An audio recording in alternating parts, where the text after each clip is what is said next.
Get in the know. Non-stop Vikings talk. It's Purple Daily on Score North and ScoreNorth.com. And welcome into Purple Acces, which this week is Judd, Declan, as always, and rotating on a bi-weekly basis, Chip Scott of the Star Tribune, and the man who joins us now, Tyler Forness of Vikings Wire, where you can also find my columns, really for the most comprehensive Vikings coverage that you can find in written form, though. Vikings Wire is the place to go. Forno does a absolutely fantastic job. The schedule is going to be released this evening, so we are going to hold off in talking about it until we actually see it. And so, Tyler, I figured that this would be a good time. The Vikings start their rookie mini camp on Friday. And, you know, I feel like we have, to a certain degree, and it's not surprising, we have already passed judgment on the 2022 draft class not being that good, a lot of disappointments, blah, blah, blah, which is patently unfair. We don't know yet. Like, these guys had a year. Some guys got hurt, i.e. a guy like Lewis Cine.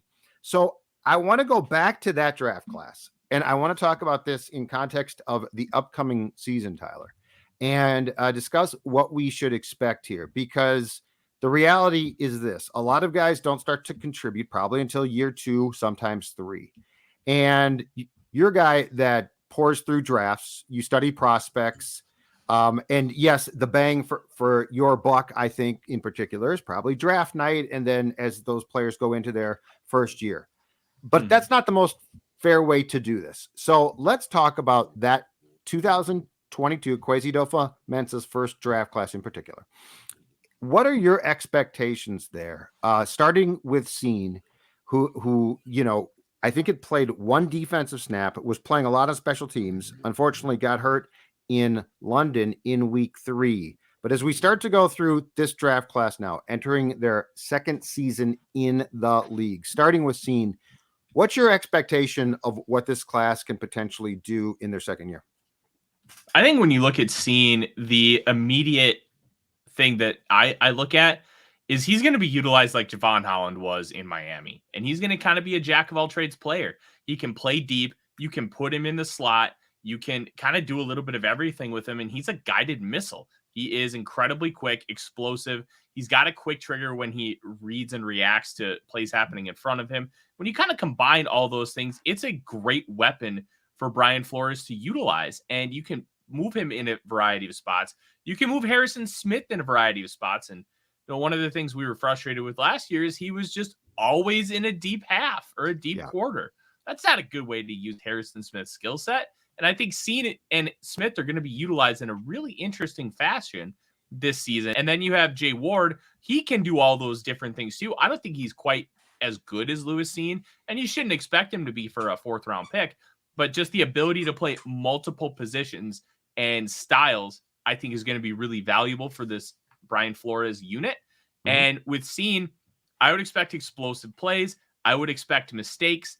Like, even though he's in his second year, one defensive snap and 15 on special teams, that's not necessarily conducive to growth. We'll see how he adjusts, but just being around the game is going to make a difference.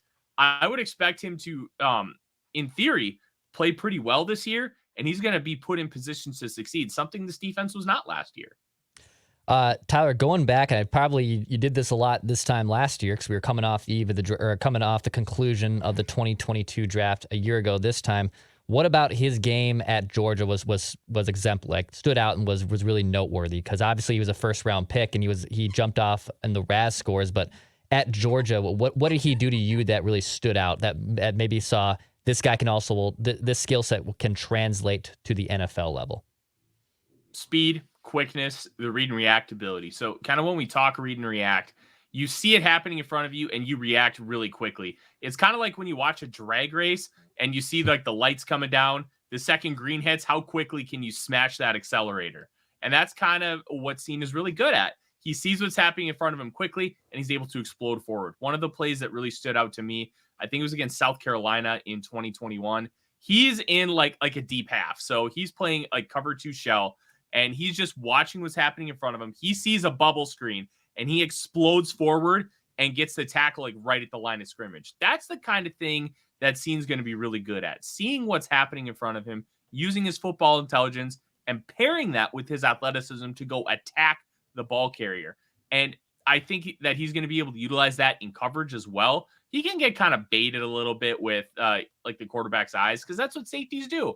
They watch the quarterback's eyes to see, okay, which side do I need to go on? Because if you get a couple steps as a head start, that can make all the difference in being able to attack the football and prevent a completion. So I think you can take advantage of him a little bit there, but I do think his ability to see what's happening in front of him and respond in kind is going to be his biggest asset for him as he begins the real beginning of his NFL career.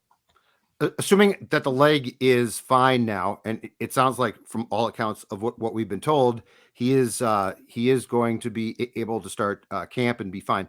What should the expectation be that on opening day he is starting alongside Smith, replacing Bynum, who, keep in mind, was given that job out of the offseason camps, Tyler? So like there was no training camp competition. I think they were a little bit, if I'm right, and it's a total guess on my part, I think they were a little bit disappointed that Cine didn't pick up on things last year faster.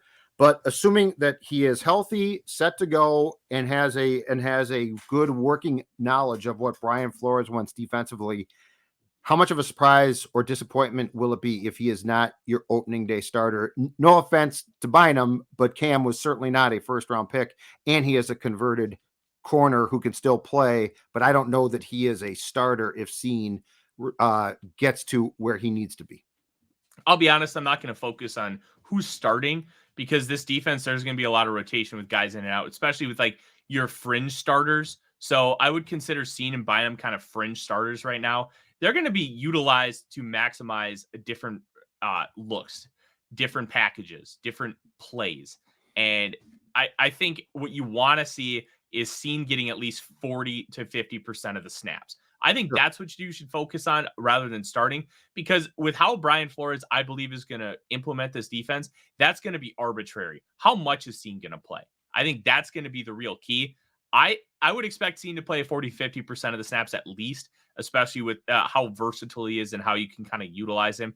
If he's not doing that right away and it's not injury related, I'm going to start to be concerned about how quickly is he picking up on some of this stuff.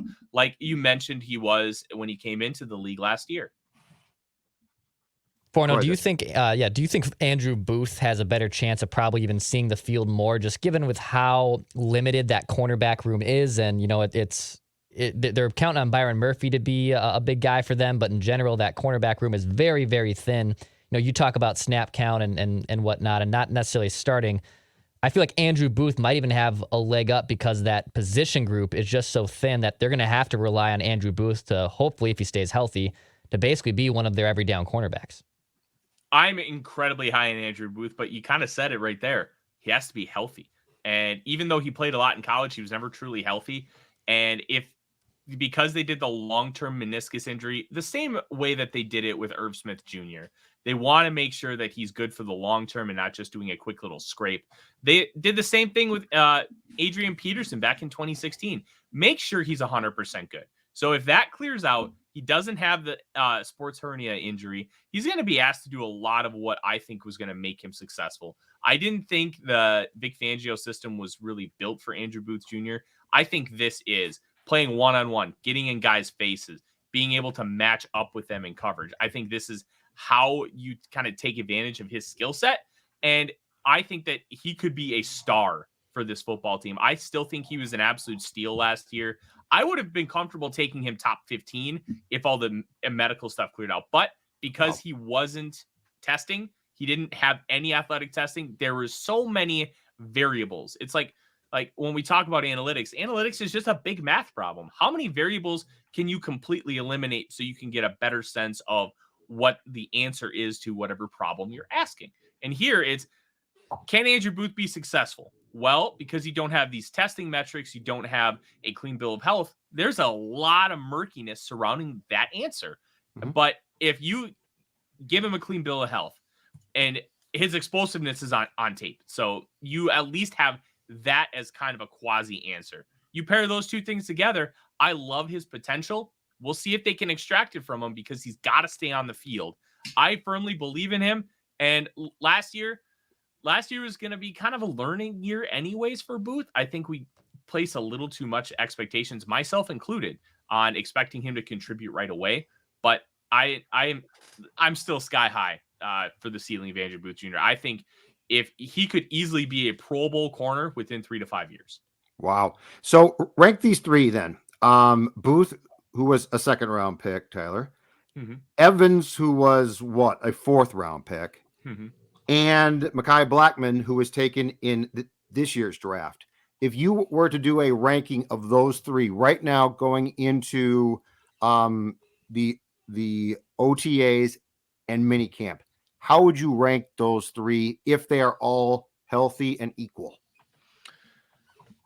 Based on where they're at currently in their development, I would rank them at Caleb Evans, Andrew Booth Jr., and Mekhi Blackmon.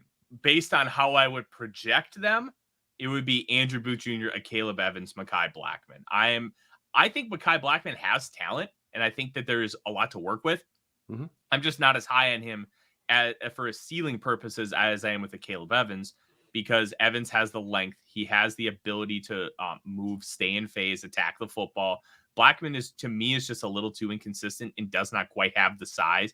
I mean, he weighs what, 175 pounds? Like Caleb Evans is a solid 6'2", 205. Like he is a well-built corner from a physical standing. And I just believe he has a bigger ceiling, but Blackmon plays with that feistiness, and guys like Flores understand how to use undersized corner.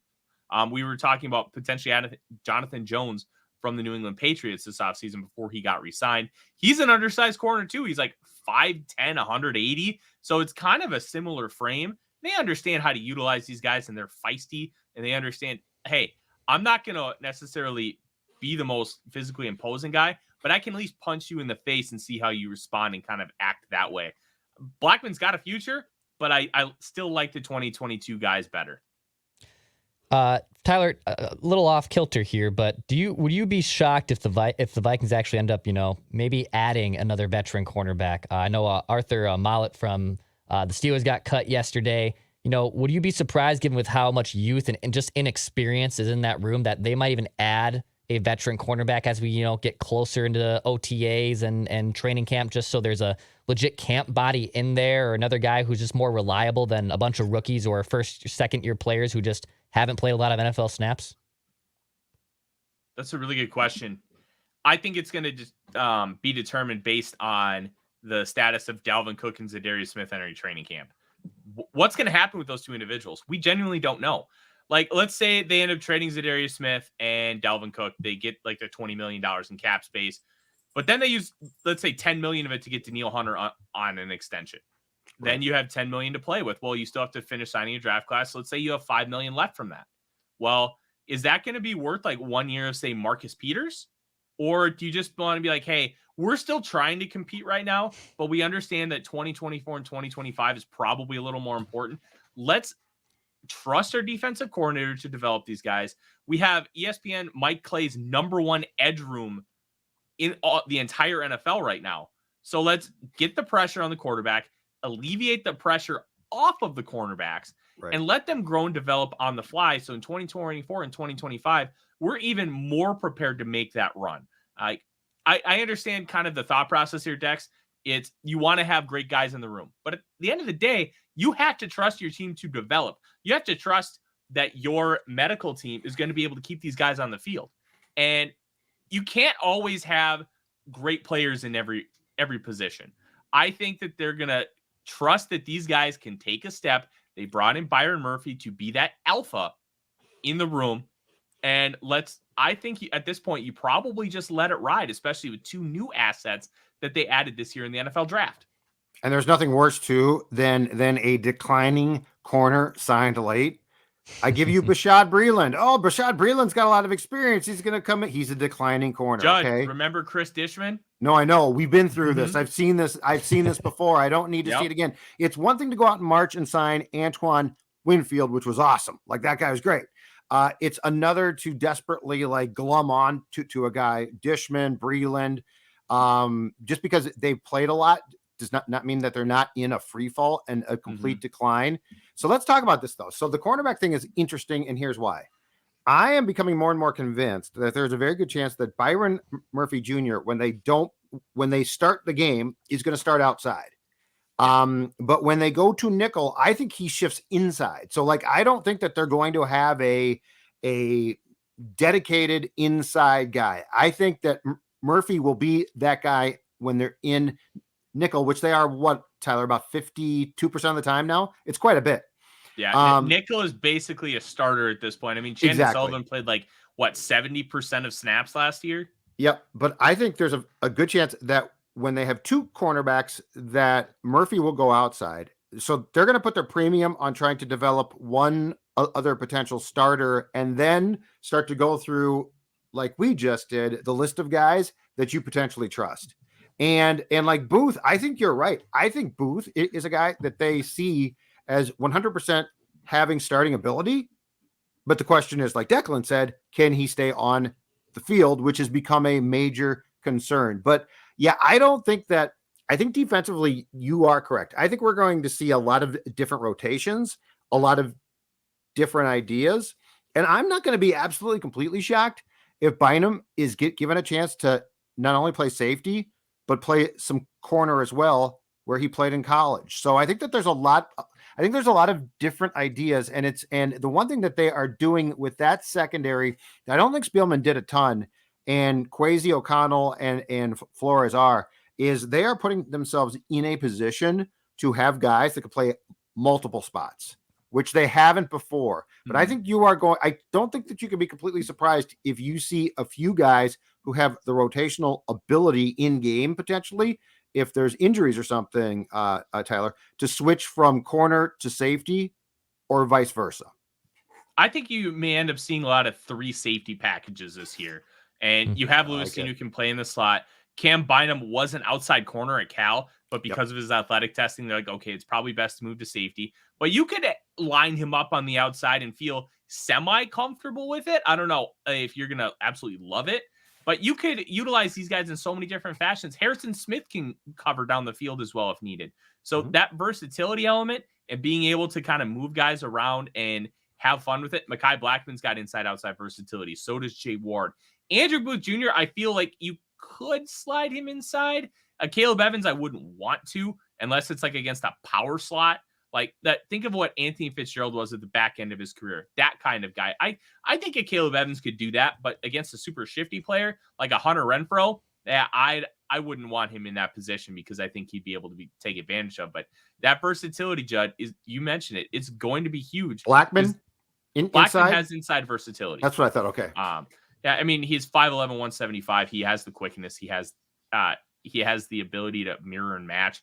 But the versatility element, keeping teams guessing, not really committing hard to one specific thing, I think it's going to be really massive for this Vikings defense and creating problems early and often. We'll see if it keeps sustaining throughout the year as they get more tape on what this defense, this inclination of the Brian Flores defense is going to be. But early and often, I could see them causing teams some real issues. Last thing on the defense for me, Tyler, I saw Mike Clay had his defensive or his edge ranking for all 32 teams. He had the Vikings number 1, but obviously there's some asterisks next to not just Zadarius Smith, but even Danielle Hunter, just on contracts and just overall happiness. But, when you add Marcus Davenport to the mix, which was to his point, it kind of makes you deeper on top of DJ Wanham, Patrick Jones.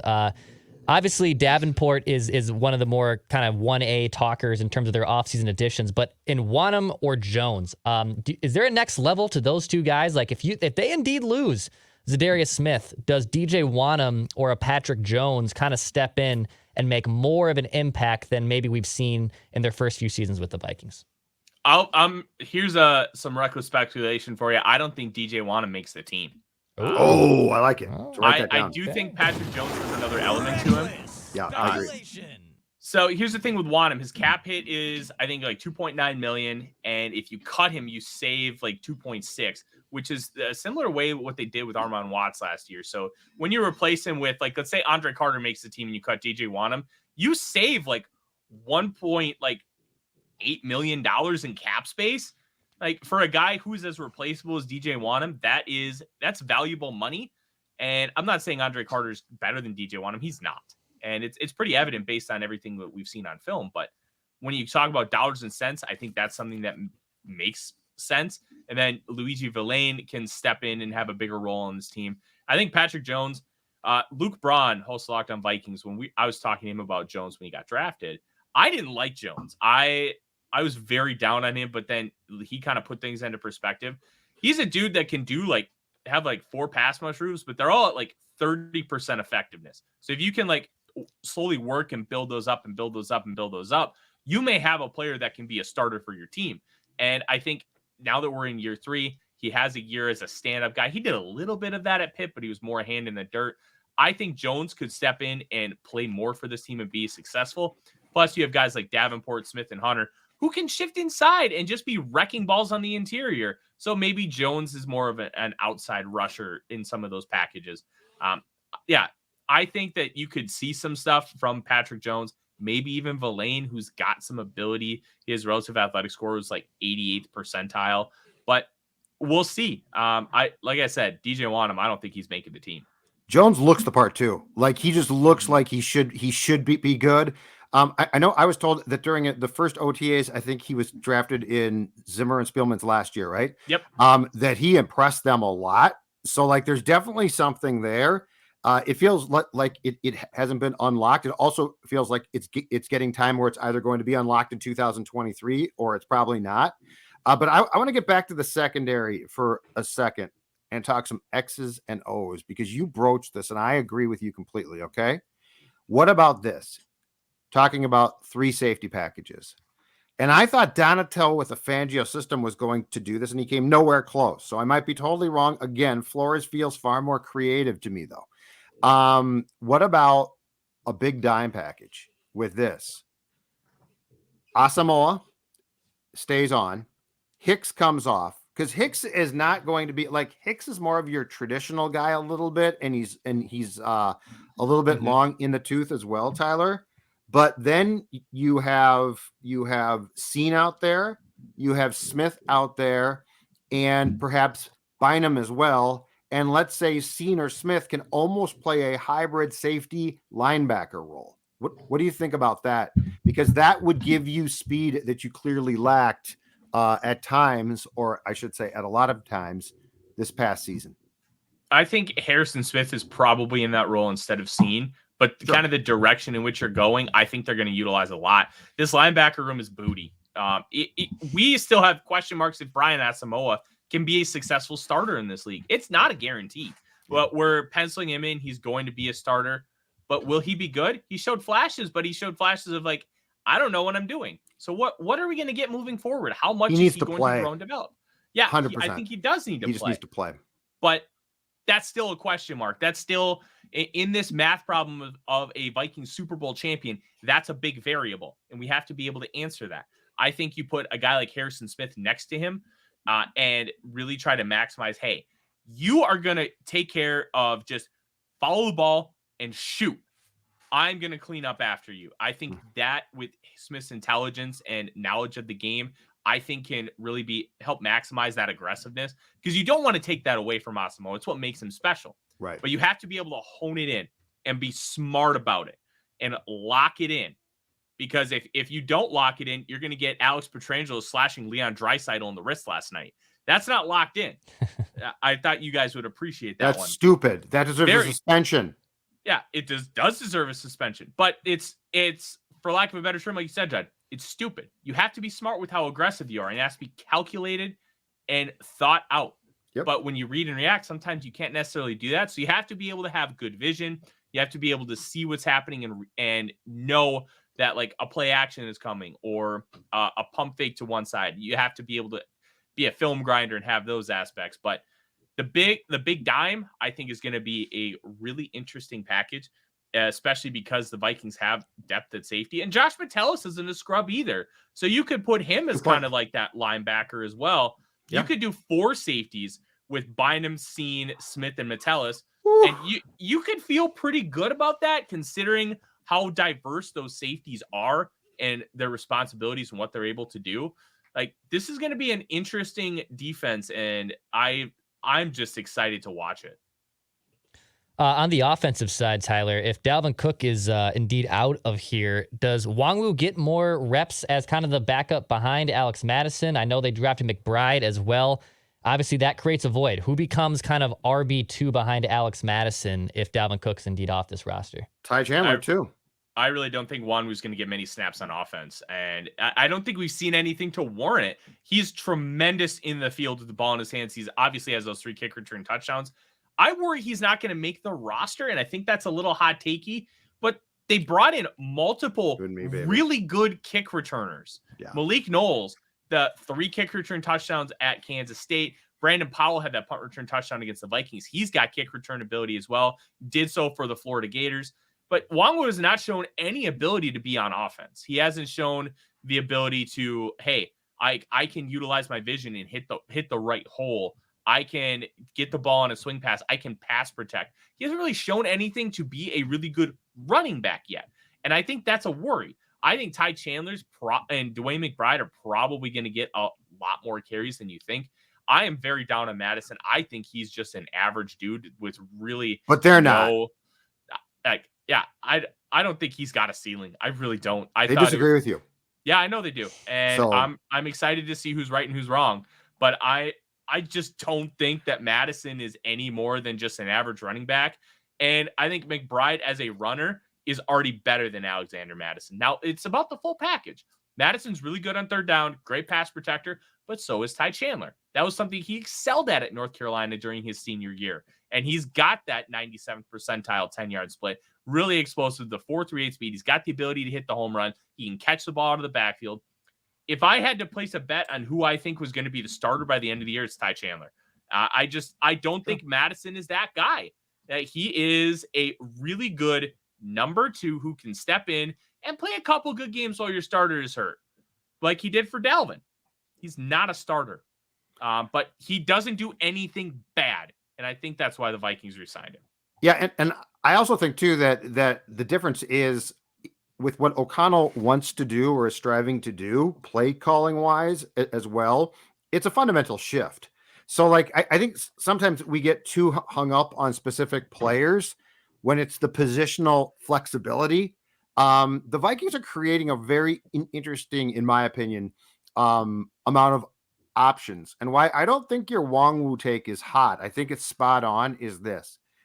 Kene Nwangwu, at the end of the day, I don't think that Kevin O'Connell and Kwesi are going to take a 53-man roster spot and give it to a guy who returns kickoffs when you almost never return kickoffs. So I think you're spot on there. And look at what they're doing on both sides of the football. They're trying to get guys that can play multiple spots, safety and corner. The receivers now. Addison is not, it's not just like he is one spot. He can play inside. He can play outside. They are putting a premium, and this is very smart, on the fact that I believe the game day roster is 46 active, right? Mm-hmm. They're putting a premium on flexibility there, which I think is smart, but I think that lends credence to your point that Nwangwu becomes a long shot at almost to make the roster. Because if your only role is I can return kickoffs well in 2023, I don't think you're going to make it. I just don't. Bob. Not great. Not great. The last one from me is this one. Ed Ingram. So he started obviously every game in 2022, 3rd round pick. I would say the season was, to be very, very kind, rocky. From what you saw of him in college on film, and then probably more importantly, Tyler Forness, watching him on a weekly basis, when I say, ooh, that wasn't good, how much faith do you have that the dedication to starting him game after game after game is going to pay off in him becoming a far better right guard in his second season? Oh, it was phenomenal. Not taking him out and letting him work through the kinks was the best decision Kevin O'Connell made last year. And will it pay off? I don't know. But I'll tell you, I am a lot more confident in Ed Ingram growing in year 2 now than I would have been if they would have just removed him because he wasn't playing well. And you saw flashes of him playing really, really well. But he has this tendency to overset and overcommit to one side, and then he gets taken advantage of on the inside. And I think that can be corrected. I also think that kind of stuff really makes a difference when you see reps. And he saw a lot of reps against a lot of different types of players. He had the 6th most snaps among all interior offensive linemen last year. All of them. Yeah, like 1,207. That's a lot for a rookie. It's also incredible for a rookie because he got to experience a lot of different things. I'm not so worried about the fact he gave up so many pressures and sacks as a rookie. You kind of expect that. What I want to see is I want to see growth. I want to see him come back this year. Hey, I had a full year. I made a lot of mistakes. Let's break down every single snap I took this year. Let's learn from it. Let's be better for it. Let's play smarter football. And when you have an improved Garrett Bradbury, who, let's just be honest here, he had his best season in 2022. Some of that was O'Connell. Some of that was Bradbury. But you have Bradbury and then Brian O'Neill on your other side. You can feel more comfortable making those mistakes because they can help you. And now, Ed Ingram's going to enter the season knowing he is the right guard. They believe in him. They've showed they believe in him by letting him work through his mistakes. And I think that he's going to end up being a lot better for it and potentially a really good starting guard in the National Football League. Dex, got one more? No, I'm all good over here, man.